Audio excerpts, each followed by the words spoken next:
بسم اللہ الرحمن الرحیم۔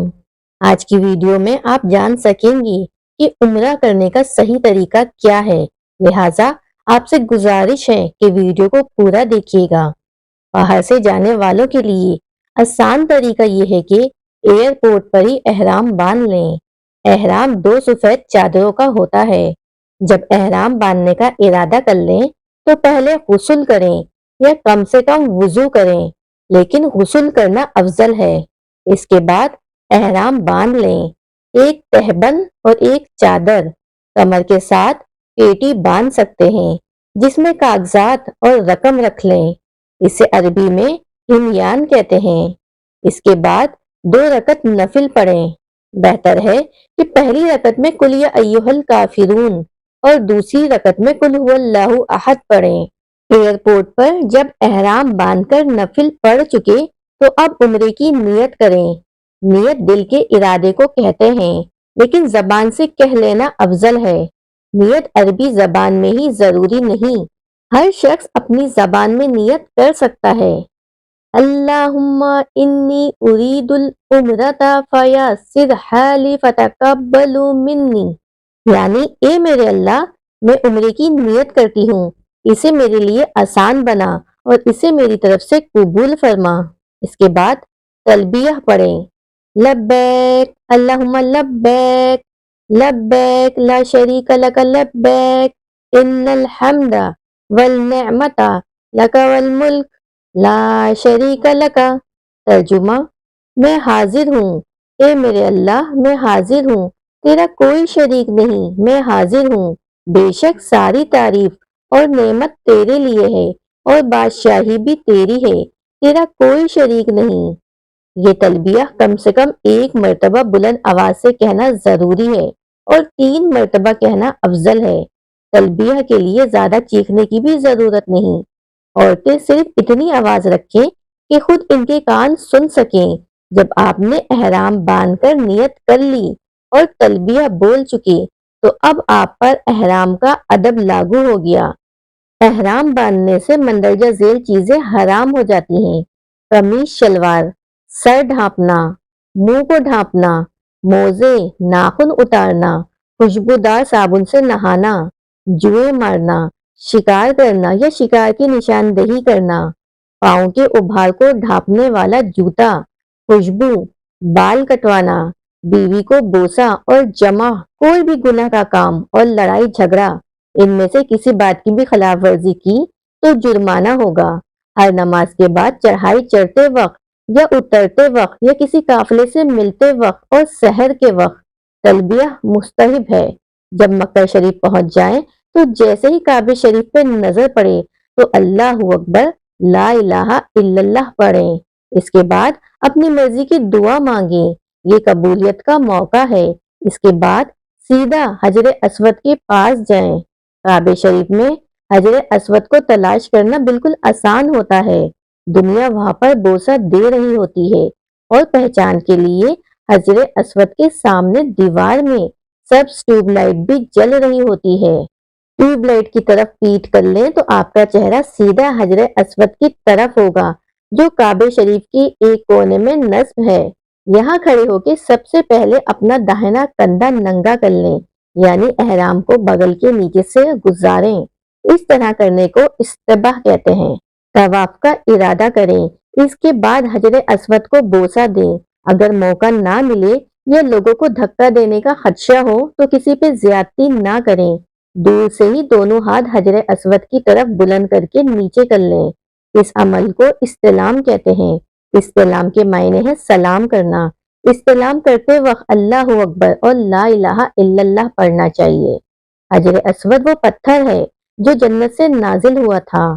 حبیب کریم صلی اللہ علیہ وآلہ وسلم نے فرمایا، حجر اسود جنت سے نازل ہوا تو دودھ سے بھی زیادہ سفید تھا، بنی آدم کی خطاؤں نے اسے کالا کر دیا۔ یہاں تلبیہ بند کر دیں۔ عمرے والا حجر اسود کے استلام تک تلبیہ کہے۔ اب کعبہ شریف کا طواف شروع کر دیں۔ 7 چکر لگائیں۔ ہر چکر میں حتیم کی دیوار کے باہر سے گزریں۔ اس کی وجہ یہ ہے کہ حتیم کعبے کا حصہ ہے، جسے تعمیر کے وقت کعبے کو مربع شکل دینے کے لیے علیحدہ کر دیا تھا۔ پہلے 3 چکروں میں ریمل کریں۔ ریمل کے معنی ہے کندھا ہلانا۔ مراد یہ ہے کہ کوہنیاں دوہری کر کے دوڑنے جیسی شکل بنائیں اور کندھوں کو حرکت دیں۔ جب نبی کریم اور صحابہ کرام مکے شریف میں پہنچے تو مشرکین مکے نے کہا، ان لوگوں کو یثرب کی بیماریوں نے سست کر دیا ہے اور وہاں سے انہیں مصیبتیں ملی ہیں۔ اللہ تعالیٰ نے اپنے نبی علیہ الصلوۃ والسلام کو اس بات سے آگاہ کر دیا، لہٰذا حضور علیہ السلام نے اپنے صحابہ کو ریمل کا حکم دیا۔ ریمل میں اچھلنے، دوڑنے اور دوسروں سے مقابلہ کرنے کی ضرورت نہیں، صرف دوڑنے جیسی ہلیت بنانی ہے۔ باقی 4 چکر اپنے قدرتی انداز میں مکمل کریں۔